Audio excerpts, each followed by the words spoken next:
Welcome everyone. Thanks for joining today. Hey Deb, how are you? Good to see you again. People are starting to stream in.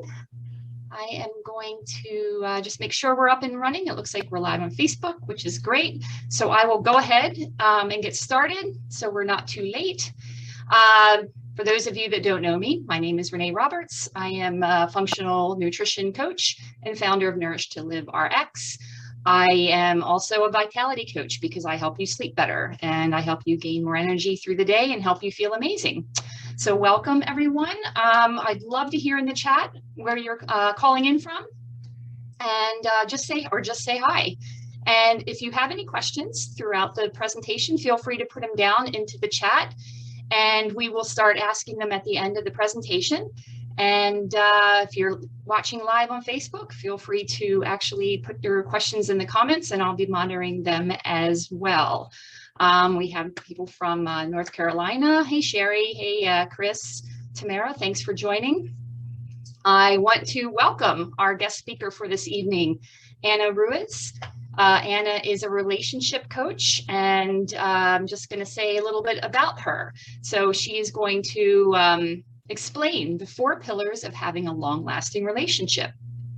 So her mission in life and life purpose are to help people live healthier lives through amazing relationships with themselves and others. Her life experiences, combined with her long journey of healing, have allowed her to access her wisdom, power, courage, resilience, and deep compassion to hold others in their journey. As she continues to do her own inner work, she continues to reach higher levels of her personal human potential. She looks forward to helping you with yours. So welcome, Ana. Thanks for joining us. I'm so happy to have you here. Hi, Renee. Thank you. Thank you for the introduction and thank you for the opportunity to come and speak to your group of fabulous over 40. I have to say that I am over 40 and I'm fabulous. So I fit in with your group. So yeah, awesome. And thank you for everything you're doing to make this happen.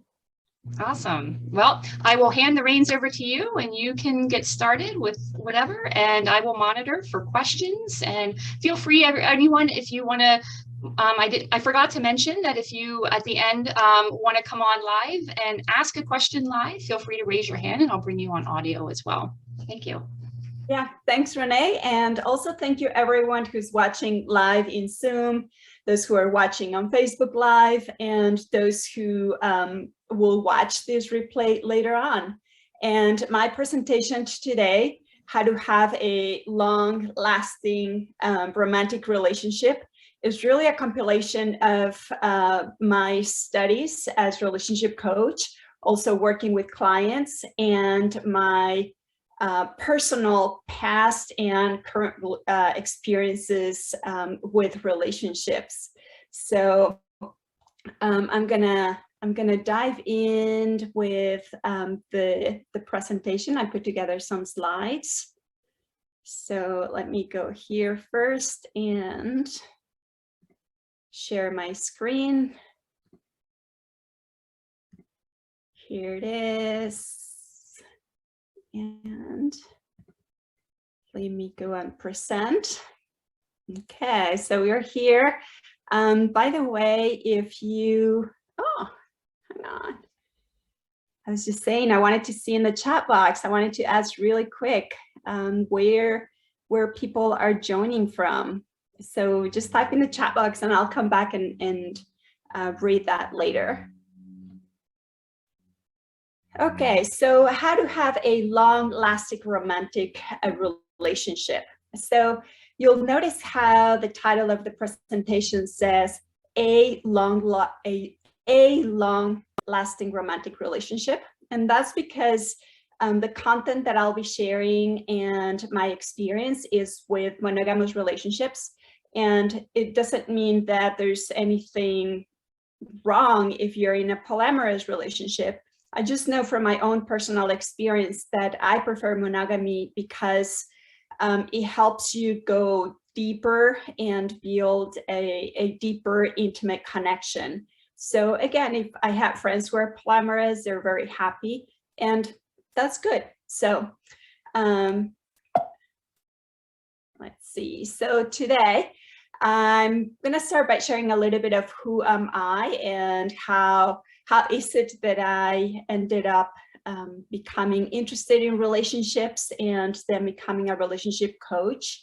I'll also share why a romantic relationship is hard. And if you are listening to this presentation, whether you are single, dating, in a relationship, partner, married, hopefully you'll have a sense of why are romantic relationships hard based on your own personal experience.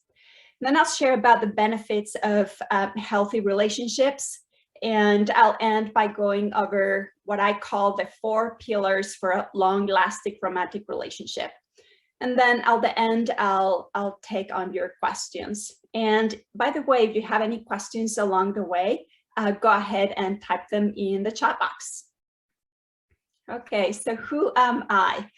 So I was born in Mexico City. I moved to the United States when I was 22. I had a background in computers, and I moved here to for a job in the tech industry. And if you look at these photos, I like that they kind of like summarize what my life has been about. So in the upper left corner, that's me in the pink skirt, the pink grass skirt. I was 5 years old and I was in hula dance classes. And every year we had this festival, this like annual performance. So this photo was taken after a performance. And what I like is that I can see that I was this kid that was extroverted, curious, had a lot of energy, also like to crack jokes and like to talk a lot. I used to get in trouble in class for talking too much. And I'm feeling super proud because I'm wearing this grass skirt that my mom made for me, and the little bikini that I'm wearing, my mom also made it for me. And I just felt like a rock star. And then the photo in the middle, here I am with my relationship coach, teacher, and mentor. His name is Jayson Gaddis. I think in this photo, I'm probably either 43, and I had just graduated after my first year of relationship coaching school. So what's interesting is that between the photo on the left and the photo in the middle, I had a history of failed relationship after failed relationship. And I was always very successful in school. I was an honor roll high school valedictorian. I was also active in sports. I played tennis competitively. And once I migrated into going into the workforce, I was very successful in my job. And financially, I was doing really well. And I was either single or having just a lot, or being in relationships where there was a lot of turmoil. So there was a point in my life where I said, enough is enough, and I decided to look for help. And so that's that photo in the middle. I joined the relationship school. So I actually went back to school for the 3rd or 4th time in my life. By then, I had also been working with a therapist for about 15 years. And I was into personal growth and development, and I was determined to have a committed, healthy, growth-oriented, long-term relationship. So the photo that you see on the right, that's me with my current partner. His name is Brett. I actually met him this summer after my first year in a relationship school. And we've been together for 4 years, a month and a half. And we're both committed to living the rest of our lives together. And this photo was taken in San Diego. This was our first Christmas together. We took a trip to San Diego, and I love that I can look at it and just remember the journey that I've been and where I am now. And this is one of the main reasons why I became a relationship coach, because I want to help other individuals, whether they're couples or on their own, have amazing romantic relationships so that they can live happier, healthier, longer lives. So why are romantic relationships hard? Well, the number one reason is humans are complex. So just raise your hand if you know you're complex. I know I am complex. So imagine when two people come together in a relationship, they bring their complexities with them, and that just multiplies things and makes relationships complex. And again, there's nothing wrong with that. That's just the reality. So the number two reason why romantic relationships are hard, well, there are not enough role models out there for healthy relationships. So if you're in the 40s and over 40s, like me, like we grew up with this idea of like the Disney movies where the prince comes in, kisses Snow White, she wakes up from her long sleep, and they live happily ever after. So that is not the reality of relationships. So we develop a fantasy that relationships are easy all the time, that we should be happy and having fun. And then we think about like the movies, the Hollywood movies. So because I know we're kind of like the same generation, so I'm thinking like Nicolas Cage in Moonstruck, or Brooke Shields in Blue Lagoon. So we create these expectations about relationships that are not accurate, they're fantasies. And then the last one is most of us were not taught relationship skills or tools either at home or at school. So I know in my case at home, I learned actually what not to do from watching my parents, but that really did not equip me to know what to do. And the same thing happened when I was going to school. So what are the benefits of healthy romantic relationships? So I'll start by saying, by quoting this study. This is an 80-year Harvard study on adult development, where they recruited 300 Harvard-educated men and followed them for a period of between 75 and 80 years. And they've been surveying them, and this is the longest study ever. And I think they're about, I mean, because it was started so long ago, the majority of the men in the study already died. So there are about 19 of them who are still alive, who continue to fill out the surveys and be part of the study. So the number one conclusion of that study, and I'll read it out for you, is the surprising finding is that our relationships and how happy we are in our relationships has a powerful influence on our health. And this is a quote by Robert Waldinger, who's the director of he's a psychiatrist at Massachusetts General Hospital and a professor of psychiatry at Harvard Medical School. And I included a link that I'll be happy to share with you in the chat box or send later on, so that you can watch this study. This is a link to a YouTube presentation. And Robert Waldinger was like, he even, when he made this quote, he even said that healthy relationships have an impact on our health that is almost as good as exercise. So if you're gonna hit the gym tonight, or if you're gonna go for a run tomorrow morning, know that investing in your relationship is as important as going to the gym, going for a run, going to your yoga class. And yeah, it's very interesting. So these are what I see are the 4 pillars for a long-lasting romantic relationship.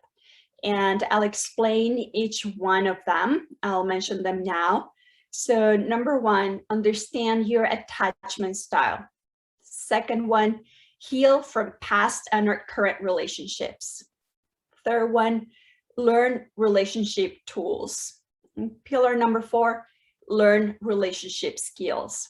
So what these pillars mean is that the more work you do on one of them or all of them, the more solid your romantic relationship will be. So again, they're here so that you can see and understand where can you do more work, where have you done enough work, and where you need to invest, and where you need help the most. And at the top of these 4 pillars, there's a box that says you, because you are the one sitting on top of these 4 pillars. You are the one who needs to want to have a long-lasting romantic relationship and invest in yourself, do the work, be tenacious. And if you do, the reward will be a long-lasting romantic relationship. So let's start with pillar number 1, understanding your attachment style. So attachment style, and maybe some of you have heard this term before, it's related to attachment theory. And attachment theory was started in the 50s by Joan, I have the name, this is a tricky one for me to remember, Joan Bowlby. And he is the one who started attachment theory, and then his work was continued by other researchers like Stan Tatkin, Dan Siegel, and many more. And what's important about attachment theory is it's a framework to understand how people relate to other individuals. And it starts with the relationship with when we're infants and our mother or our primary care provider.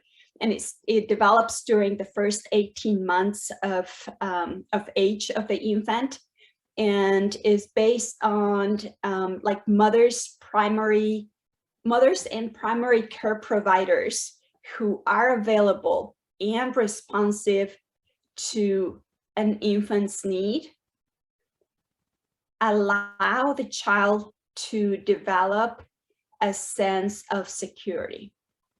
And it's important for me to highlight just like the responsibility that mothers have.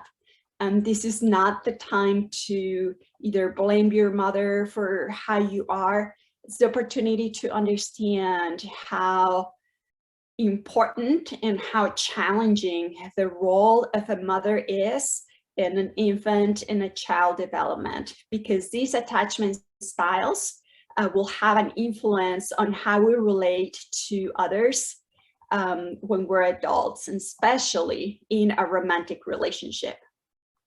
So there are 4 main attachment styles, and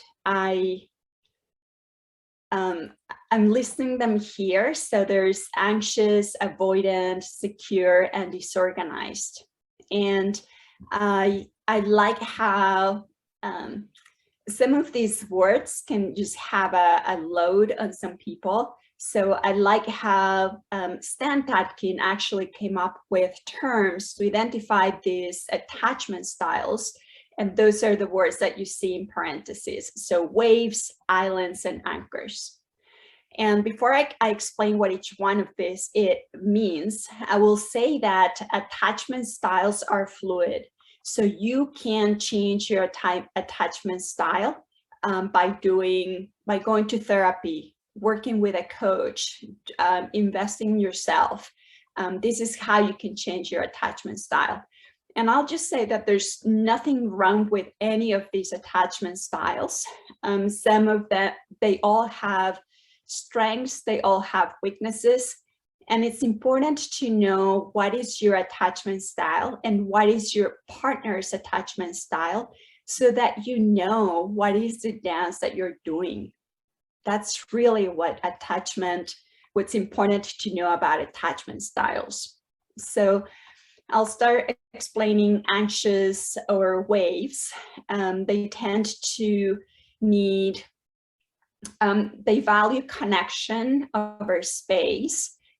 They tend to be very giving and supporting of other people. So they're generous, and they tend to feel they need more reassurance. They oftentimes have a fear of abandonment.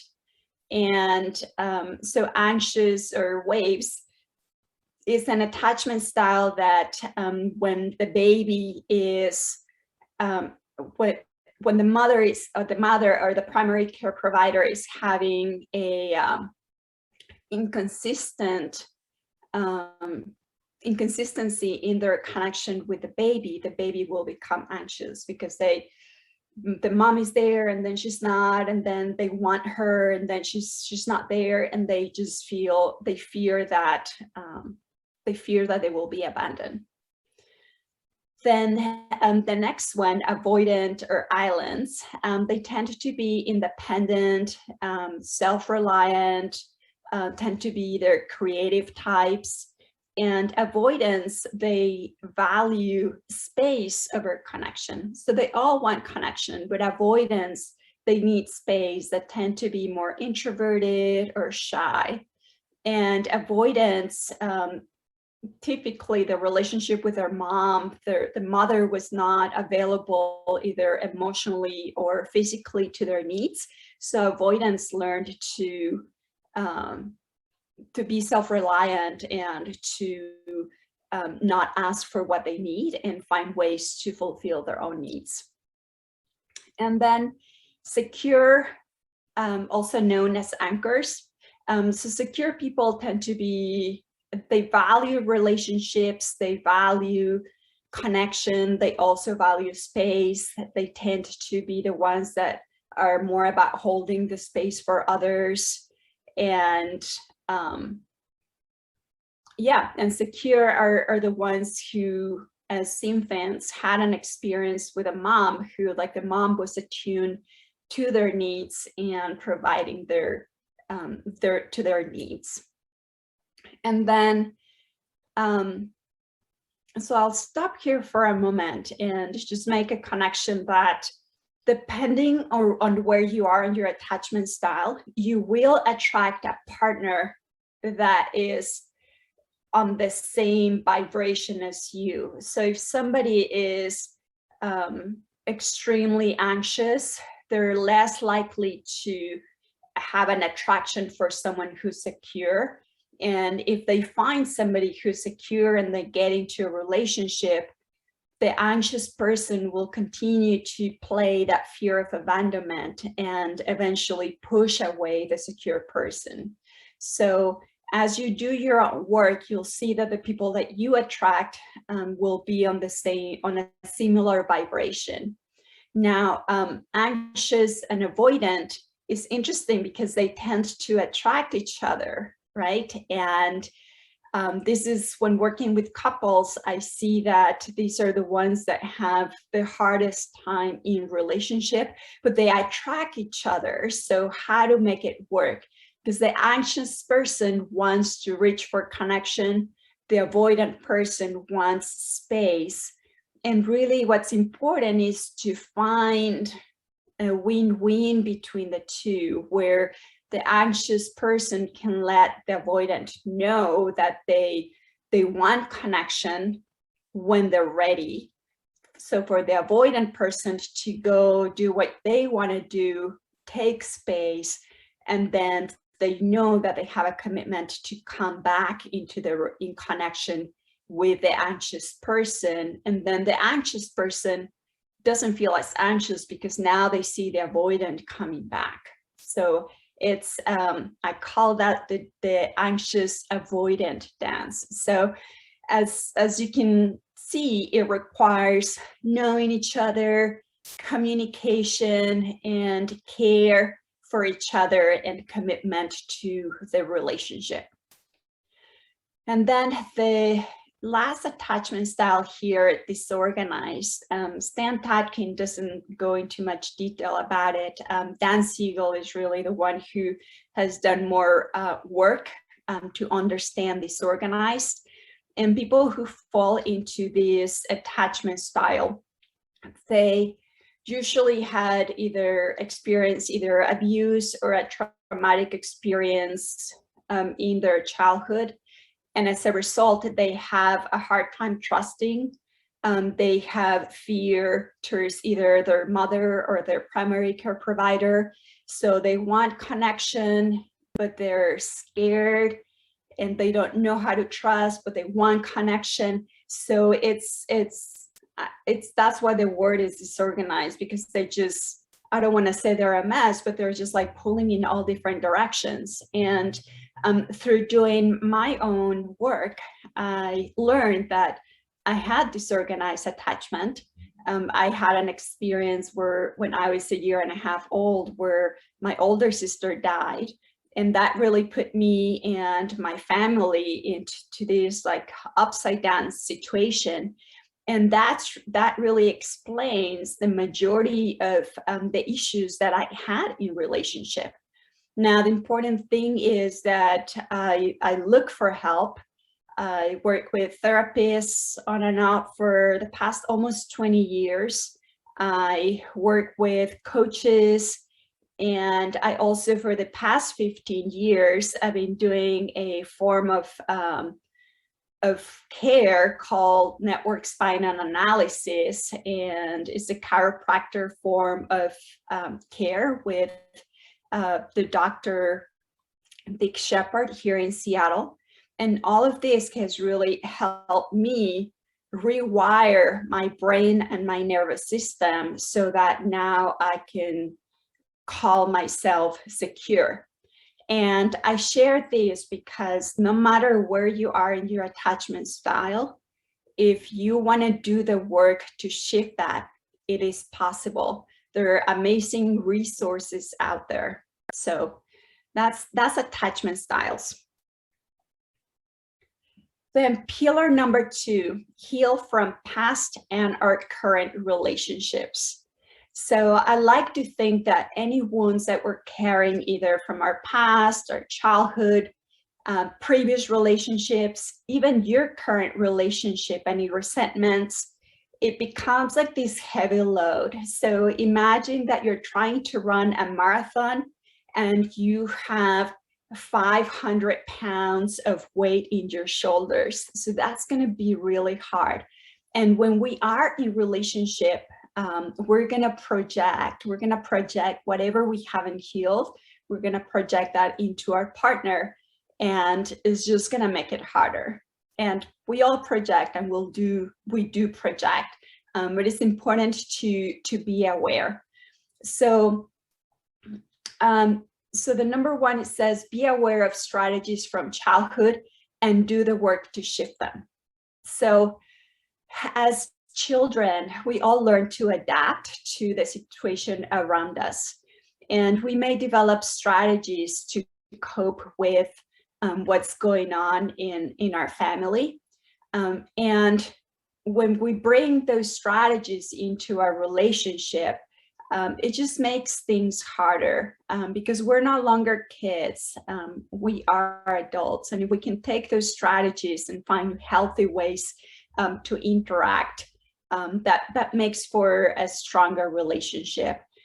So for example, I used to be the kind of kid who I would get scared and run away from conflict. And so now as an adult, is something that I've been working on myself to understand why I do that and find ways to not run away from conflict. And because if I run away in my relationship, then nothing will ever get resolved. And I have a story a couple of months ago where my partner and I were going through something intense. We were moving in together, and we just had like this argument where I just like spoke up about all these things that were bothering me. And I said, okay, let's talk about this tomorrow.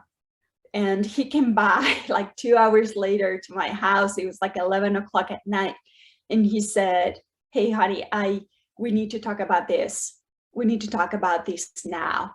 And I noticed how I was running away. And even though I've been working on myself and I think that I'm more aware, he challenged me in that moment, and we talked about it and we resolved it, and we both went to bed feeling a lot better.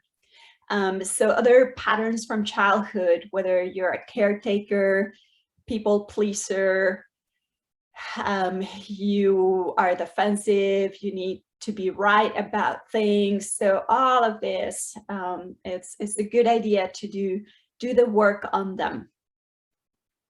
The next one, heal any hurts, anger, shame, guilt, resentments, etc.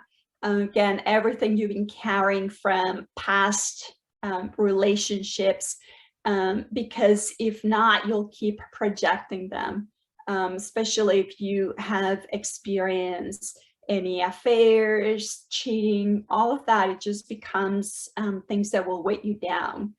And along with anything that you're resenting in your current relationship, it's important to talk about it and to heal it.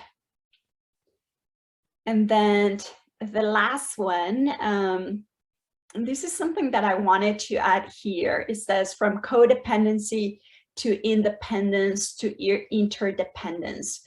So this is a lot of people have, like, the word codependency has a bad rep.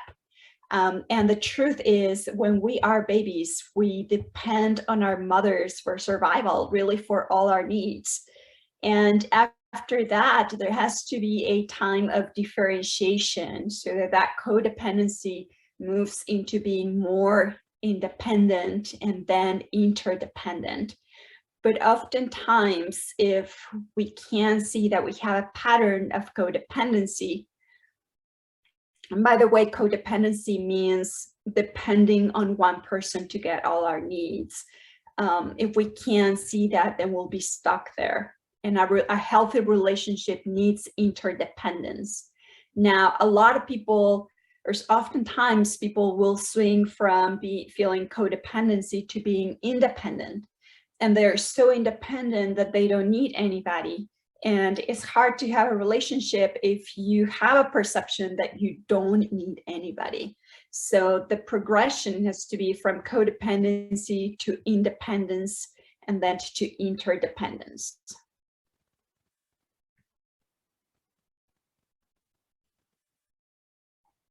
So next, pillar number 3. Learned relationship tools. And if you know me,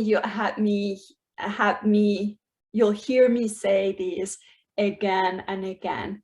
Learn relationship tools. So just think about something that you are successful in your life. Maybe you're a woodworker. Maybe you are a teacher. Maybe you are whatever it is that you're in your life, that you're successful. Think about how you need tools to do that work, and you had to learn the right tools. So the same thing comes with relationships, and it makes relationships easier when you have tools, when you have skills. So the number 1 is how to resolve, and by the way, I said number 1, but these are not in priority order. But at the top of the list, I have how to resolve conflict effectively. And I could give an hour-long presentation, 2-hour-long presentation, just talking specifically about how to resolve conflict effectively. Because for one, conflict is inevitable. And then number 2, when we know how to resolve conflict effectively, it brings it brings us together. It brings us closer to our partner in a more intimate way, which is the opposite to what most people think about conflict. They think conflict is about fighting each other, getting my way, and that's really the opposite. And I can think about just the example that I shared in the previous slide between me and my partner. We've learned to resolve conflict, and at the end of just that argument that we had, we just felt closer to each other in an intimate way that yeah, I can't describe it. Like knowing that the other person is going to be there for you and cares for you. That's the level of depth. And again, depending on how you grew up, I grew up being like avoiding conflict, being afraid of conflict, because I thought conflict was bad. It means I did something bad, the other person did something bad, so I avoid conflict. So notice, what is your tendency? Do you avoid conflict? Do you lean into conflict? Do you hide from conflict? Do you fight when you're in a conflict situation? So start by recognizing where you're at and learn how to resolve conflict effectively. The next one is one of my favorites: how to communicate until the other person feels understood. So notice in your conversations with other people, how often do you feel understood? We are trained to communicate in a way where the speaker will speak and go on for 5 minutes, and then the person who's listening is like trying to like catch everything they said. I mean, if they're paying attention, and they probably only got one sentence out of like this 5-minute monologue. So what that means is the person who's speaking is not going to feel understood.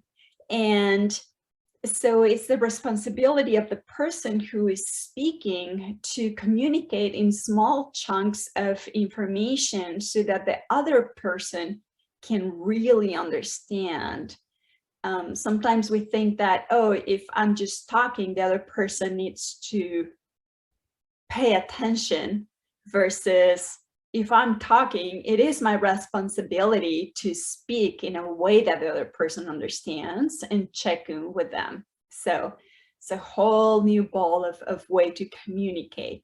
And the reason it's important is because communication is one way in which we build connection, we build intimacy, and also how we resolve conflict. The other tool is clear any judgments and resentments. So it's important to know how to do this. I call this like weeding the garden. So judgments and resentments are like the weeds in your garden. And judgments are like when we judge someone, really what it is we're disowning a part of ourselves. So if I judge let's say if I judge my neighbor for being rude, that means I can't see in myself where I am rude. And the truth is, sometimes I am rude, especially when I have like spam calls and I accidentally like pick up the phone thinking that it's a real call and it's spam. I'm rude, okay? But if I don't see that part of myself, I'm gonna feel I'm gonna like feel bad every time like I see this in my neighbor, right? The same thing, something similar happens with resentments. When we resent our partner is because we have expectations about them that they haven't met, but we haven't communicated. And they don't know what's going on, but inside us, we're feeling resentful. And we look at them and we're like, And it's just because there's a resentment brewing inside. So it's important that we clear those judgments and those resentments, because they get on the way from connecting with our partner. The next one, learn boundaries and consequences. So if you grew up in an environment where there were no boundaries, you're going to have a hard time respecting boundaries. But basically, boundaries are there for us to protect ourselves. So it's important to learn how to set boundaries and set boundaries and a consequence of the boundary. So this is important because as we are sharing our life with another partner, the boundaries are there for us to protect ourselves when we need to, okay? And the next one, write your non-negotiable needs or deal breakers. So whether you're single or in a relationship, it's important that you write a list of the things that are a deal breaker for you. And this is so that you have your own back. It's like oftentimes we get into a relationship and we make it about the other person and we forget about our own needs. So I talked about monogamy earlier, and my partner, he is monogamous, I am monogamous. We are on the same page that we have a monogamous relationship. But if my partner came back, like he would come tomorrow and said, hey babe, I think I want to try polyamorous, so let's open our relationship. I would be like, no, I want monogamy. Maybe you want polyamorous, but what I want is monogamy. So to have my back means that I may have to leave my partner and then go find someone who meets all my non-negotiable needs and it's monogamous. So that's why non-negotiable needs are important, so that I don't abandon myself, the things that are important to me in my relationship. And then the last one, know your needs and how to communicate them. And by needs, I think about there are 4 relational needs that can only be met in relationship. And one is feel safe, soothed, seen, supported, and challenged. So think about the Maslow pyramid. So these 4 relational needs, safe, seen, supported, and challenged, and soothed, they are basic needs in relationship. And it's important that you know what your needs are around those 4 basic needs and how to communicate them to your partner so that your partner helps you meet those needs.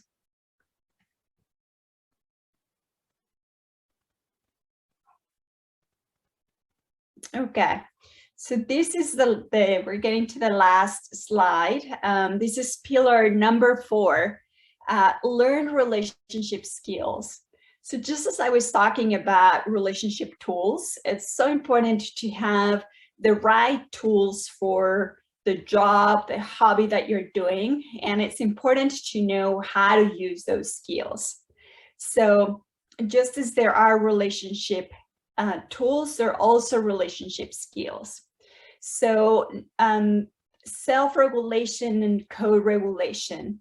This is all about ways to regulate our own activation in our nervous system.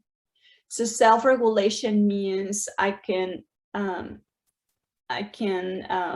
regulate my own activation. Maybe it's by sitting down, going on a walk. And co-regulation is to be able to do that with my partner. So maybe I look at him in the eyes, we're breathing together, maybe we're holding hands. These are forms of co-regulation. And it's important to be able to do both in a relationship. And self-regulation means I can do it on my own. Co-regulation means I can do it with my partner. And I mentioned like looking at him in the eyes, that actually can be calming to the nervous system. If you're sitting with your partner and you're side by side, just the lateral view activates a part of the brain that is connected with threat. So when you're having a conversation with your partner that is, it's intense, you're talking about something important, you're resolving a conflict, it's important that you do it face to face, that you can look at each other in the eyes so that you don't perceive a threat. That's why if you're in the car, I will not suggest that you have deep conversations in the car. Definitely do not argue in the car because you're sitting side by side, and that activates that threat response. The next one is learn to sit with your discomfort. This is what I call like sitting in the fire. Develop that muscle and that resilience to be able to sit with yourself through self-regulation, as whether you or your partner or both of you are activated. So this is I call this a ninja move, because being able to sit with your discomfort means that if you're triggered and your partner is triggered, rather than triggering each other, you can stay present until you move through what it is that you need to move through. Next, learn about your triggers. This is one of those things that when people feel like when they put together like dating profiles, or they go on a first date, I wish more people like ask this question, like, hey, tell me about your triggers. Not because as a way to gather data about the other person, because if I know that my partner has a trigger around feeling rejected, I'm going to be more careful whenever I say something that might trigger that. And it doesn't mean that I have to walk on eggshells. It just means that I bring care. I bring care to that. And then the next presence is intimacy. So learn to be present with each other in a way that you can see your partner's eyes if they're like blinking and like have a little crinkly thing going on, or what happens when they smile and now like their dimple moves it in a different way. So really become like present so that you're observant of your partner, because it's a way to get information about them and learn to read them. And at the same time, yeah, it can help you. Like if you notice like they just do a sudden jump or something, you can ask them. And this is like when I think about couples that have been together for a long time, and they're like, well, we don't want to get bored. I always go to this place of, well, bring presence, be present with each other, because when you're present with each other, you can be together for 20, 40, 50 years. And the way your partner's moving is slightly different than the day before and an hour ago. So that is presence. And then vulnerability. A lot of people think that being vulnerable is bad because they just had experiences where their feelings get hurt.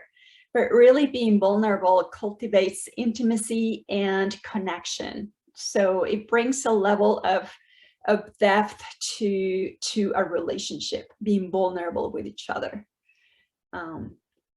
Yeah. And then the last one is create safety. So just like I talk about mothers and babies and create secure attachment, learn how to create safety in your relationship. One way is by writing agreements. And that is what you and your partner agreed to do in the relationship. Review those agreements once a week, once a month. And that is one of the ways that you can create safety, because you know you're on the same page and you're accountable. And it just brings this feeling of we're both committed to doing this. Okay, so this is my last slide. I said stay in touch. That's my website, anaruiz.life. and you can send me comments. You can, like, from there, there's an option to contact me and send comments, questions, something we don't have enough time to talk about. And I also offer free clarity sessions where we can talk about what's going on in your relationship and put together a map to help you get to where you want to be. So yeah, that's it. Awesome. Thank you so much. That was really, really interesting. I was taking all kinds of notes. So yeah, so Deborah was saying excellent presentation. You know, I was saying I'm not surprised about the relationship to health, because I find that if you're happy in your relationship, or verse, if you're not happy in your relationship, I always find that it does put a strain on your health. You may stop eating or start eating, you know, poorly, and not sleeping well, getting more stressed. So I totally understand that. Yeah, it's crazy. So if anybody has any questions, feel free to pop them in to the chat. Chris said, great presentation, lots to think about. Thank you, Chris. I'm just going through from the beginning. We have people from North Carolina, Georgia, Delaware, Vancouver. Oh, I said I love your hula skirt. That was so cute. Thank you. Sherry had mentioned the frog turning into a prince. I can't remember where that was from, but I think it was when you were talking about how relationships look on TV. And actually, I had made a note about that myself as well. It's interesting because, you know, how many times do you actually look at a couple and you're like, oh, they must have the best relationship. And then, like, I don't know, sometime later you find out they're getting divorced or separated, and you're like, oh my God. So you really don't know how things are going. And it's crazy. Sherry was saying very informative. So thank you, Sherry. And thank you, Deborah. So question, you talk about discussing a lot of this stuff with your partner.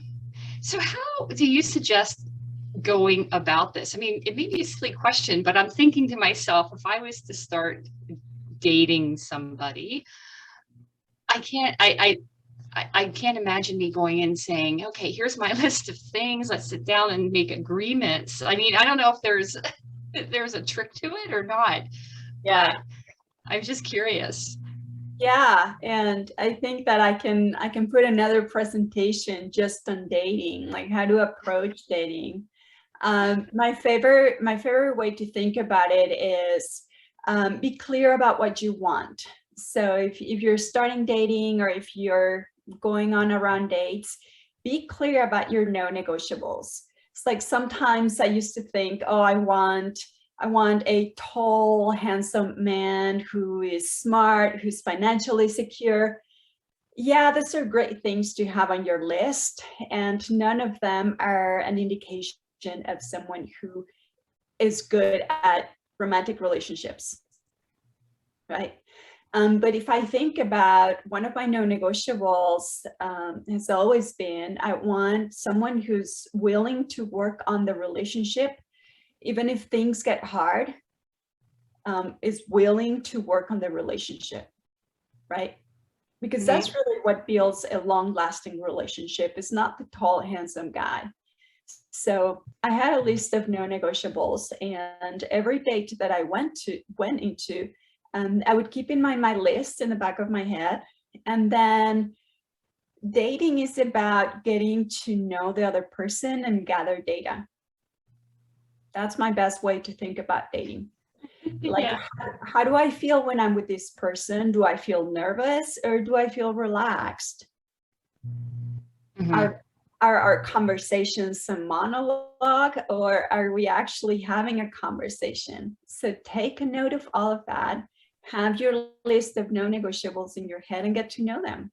And the way I did it was I met my partner on Match, and I picked my top 3 no-negotiables, and they were part of my Match.com profile, because I I wanted to weed out all the people who were not willing to work on the relationship.